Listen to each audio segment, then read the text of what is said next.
Hello, Caroline. Are you there? Please reply if you're reading this. I wanted to ask you something. You married my son 2 years ago and came to live with us, but you're still working. Why is that? When are you going to quit that silly job of yours? You're going to be 30 in a few months, you know, right? You also know that my husband runs a company and someone has to take over that company after your husband. I suggest you start getting busy bringing a new member to this family. A male heir who will take over the company one day. Have you even put any thought into having a child? Besides, I sure would like to see a grandson soon. Good morning, Mother. I think I mentioned this numerous times, but the person that will take over as the president of your husband's company will be determined on merit. That's how your husband wants it.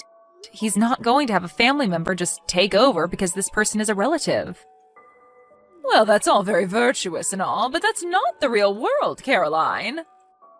In reality, my husband's company has been run by 3 generations of this family. It's been handed down from father to son for generations, and our company has profited because of it. Merit alone will not suffice. There is a little thing called tradition, which you seem to be lacking, Caroline. It has already been decided that your husband James will eventually take over as the next company president, and after him his son, my grandson.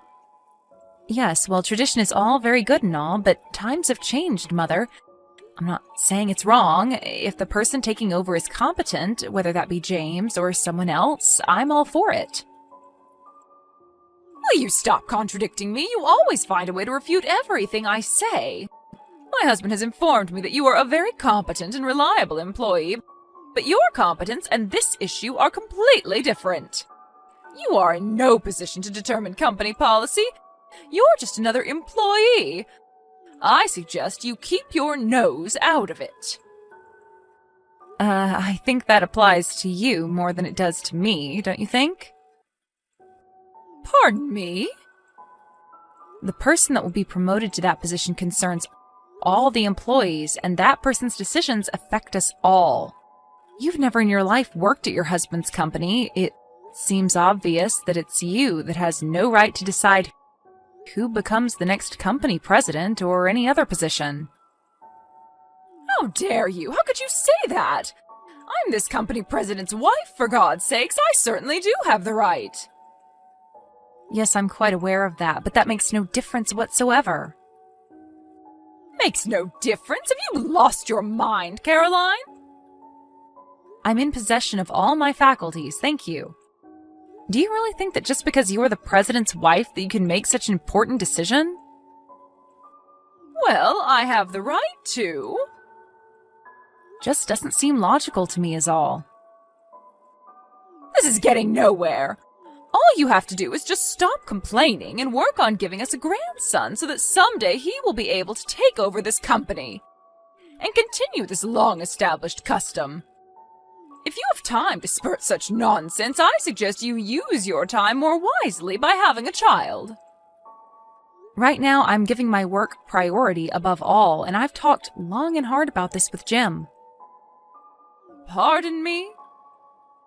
I know you complain to Jim about this matter all the time, and he gets irritated because you're so bull-headed about it. But could you not take that frustration out on me? I have other things to worry about. Jim said that? I wasn't trying to be difficult or anything. Just so you know, Mother, Jim is sitting right next to me and seeing this entire conversation. What? Are you serious? Why didn't you say so before? You better be ready for a line text from him later on, and it won't be a very pleasant one, I can tell you that. You tricked me into this, didn't you? You had him sit down and witness this conversation. How could you? Even if I denied such an absurd allegation, you wouldn't believe me, so what can I say? This is getting really exasperating, Mother. I really have to go. Goodbye. Caroline, are you seeing this? Answer me!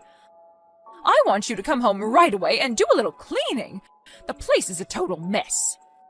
You married into this family and you live in this house. You have an obligation to do some of the chores. Sorry, Mother, I'm still at work and I have to do some overtime tonight. Got a project to finish up. Sorry. Are you serious? My husband left his position as president to become the chairman. There is not much time left for you to get to work conceiving a child. And why are you still working? There's no need. I want you to resign and stay home and fulfill your role as a wife. Excuse me? You want me to be an obedient little housewife? Is that it?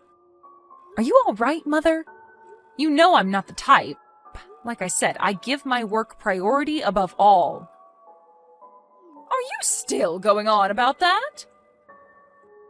Anyways, Jim did the cleaning as soon as he got home earlier. He just sent me a line saying that he finished. Wait, you're having James clean the house? Don't tell me he's also cooking. Yes, sometimes, anyways. We're not even living together anymore. How could you even know the place is a mess? We both share household chores. When he's busy, I do the cleaning and cooking. That's what we agreed on. I don't need you telling us what to do. Don't tell me you want me to come to your house and clean too. Is that what you're getting at? Is that what a housewife has to do? This sounds like your typical mother-in-law pestering her son's wife kind of scenario, like in some daytime soap opera.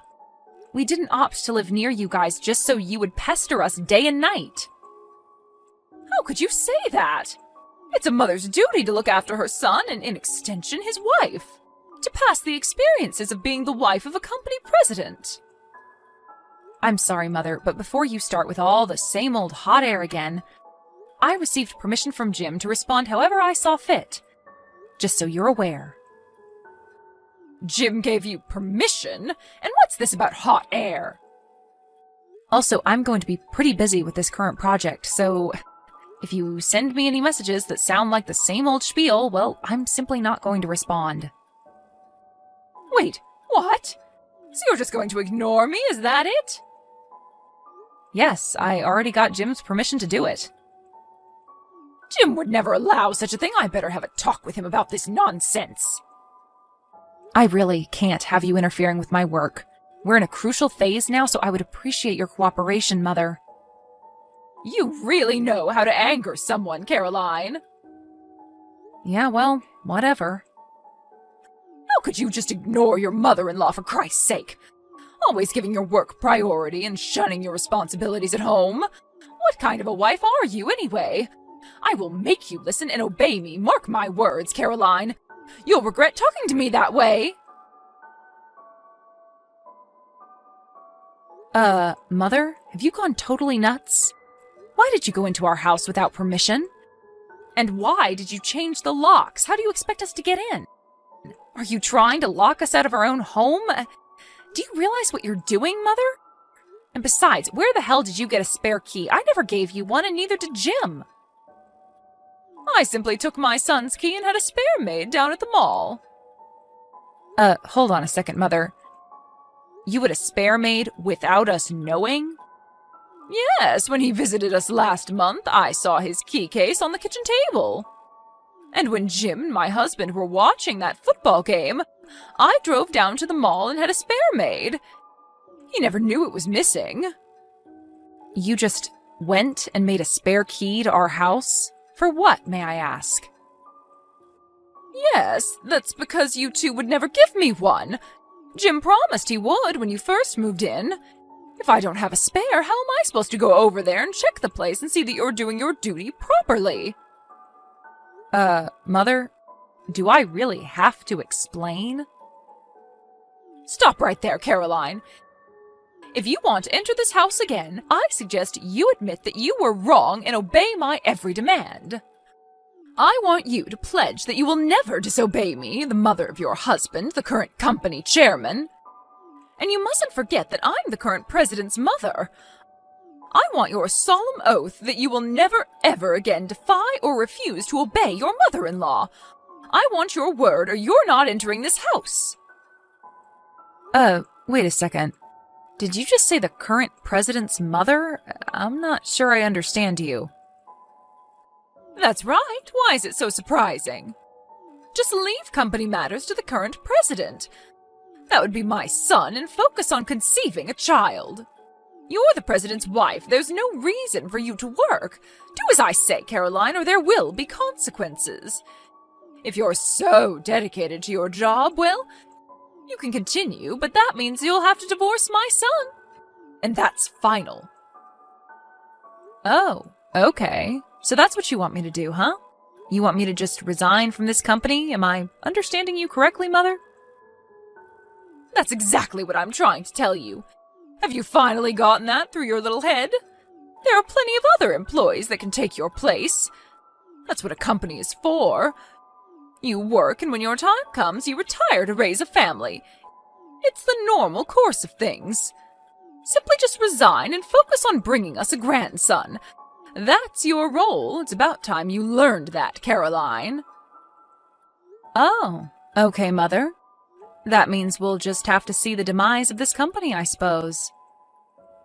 You're joking, right? The company won't go under just because one of its employees resigns. You hold yourself in too much regard, my dear. Mother, you never fail to astound me. I really thought you had the company's survival in mind and that you were serious in your concern regarding who would take over as president, but then you tell me that I have to resign, and not for the good of the company, but to have a baby. What are you trying to say, Caroline? My concern for the company and the family are clear-cut and logical. There is nothing irrational or unjustifiable about what I'm saying. Oh, but it is completely irrational in my opinion. Okay, so if you think what I'm saying is so irrational, then explain that to me. Which part of it is it that you find so unreasonable? Like I said, you attach too much importance to yourself. It embarrasses me whenever you applaud yourself, extolling the virtues of your own work all the time. I mean, how arrogant do you have to be to say the company will go bankrupt if you quit? My God, the audacity! Mother, I hate to tell you this, but I'm the new president of the company. Say again? What did you just say? I said, I'm the new president of the company. I recently took over. I'm surprised you didn't know. Stop joking around, Caroline. I'm serious. This is no laughing matter. This concerns the future of our family. The next president has already been determined, ever since he was born, as a matter of fact. How could he give that position to you, please? Then why don't you ask your husband or contact Jim right now and ask him? They will both tell you the same thing. Or you could even call the office and every employee there will tell you the same thing. This is some kind of prank, right? And what about James? What's James going to do? If he's not president, is he just a regular employee? That can't be. Jim's set to resign by the end of next month. Again, I'm surprised you didn't know. Resign? You're saying he's going to quit the company? Yes, he says he has other objectives, so for now he'll work freelance and see how things go. Freelance? Meaning he's not even going to be employed by a company? Yes, for a while, I guess, after which he says he will eventually start his own company. Start his own company? But why can't he just take over this company? Why would he start his own? Don't tell me you don't even know about that. I thought for sure you would know that. I didn't realize there was such a lack of communication in your family. Jim said that when he went to visit last time, he brought it up several times. He did? I never... He told me that your husband and Jim discussed this possibly years ago. Jim wanted his advice. After all, your husband built his company from scratch. Who better to get advice from, right? Huh? Really? And this was all before Jim and I got married. Neither my husband nor Jim mentioned anything. Oh, and as a side note, as for being selected as president of the company, both Jim and his father were explicit in their decision that I keep my business matters separate from my personal ones, meaning even if I became president, it would not affect our personal lives. And this decision does not mean that because Jim was not selected as president that I stole it from him. Please don't get that idea. wasn't I told about this? This is important. My husband nor Jim gave any clue as to what was going on.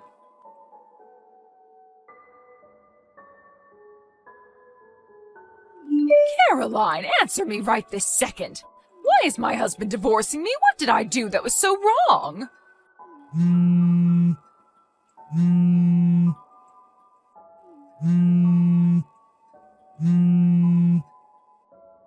Ever since you arrived, this family has gone totally haywire. You ruined our family, Caroline. And why did Jim throw away the opportunity to become the president of his own family business? And now he's a freelancer? Why? And my husband, he didn't lift a finger to stop him. As a matter of fact, he encouraged him to quit and become a freelancer. What has gotten into everyone? You put a jinx on this family, Caroline. But the worst was yet to come. They appointed you as the next president of our company? How did you manage to dupe everyone? And now my husband wants a divorce? This is like some nightmare. Well, for one thing, you came barging into the offices of our company announcing to everyone of your status as the president's wife, screaming and demanding that your son be appointed president and that after him, our non-existent son, your grandson, be in line to take over after him. That didn't go over too well, especially with your husband. He was humiliated in front of all of his employees. Well, I only did that to protect our... If that security guard hadn't stopped you, you were going to come barging into my office and make a scene. Weren't you? But your actions were futile. A complete waste of time. Did you really think that you would be able to change policy or any decision the company makes? You have zero authority to make such demands. But I'm the president's wife. It doesn't matter, Mother. I'm sure your husband told you many times about his frustration with the old traditions. That generation after generation you select a family member as president. It just didn't sit right with him. He wanted a more merit-based system. He believed a more equal and fair playing field would allow the company to grow beyond its wildest dreams, instead of clinging to old traditions. No, he never meant those things. He was always a family man, always followed tradition.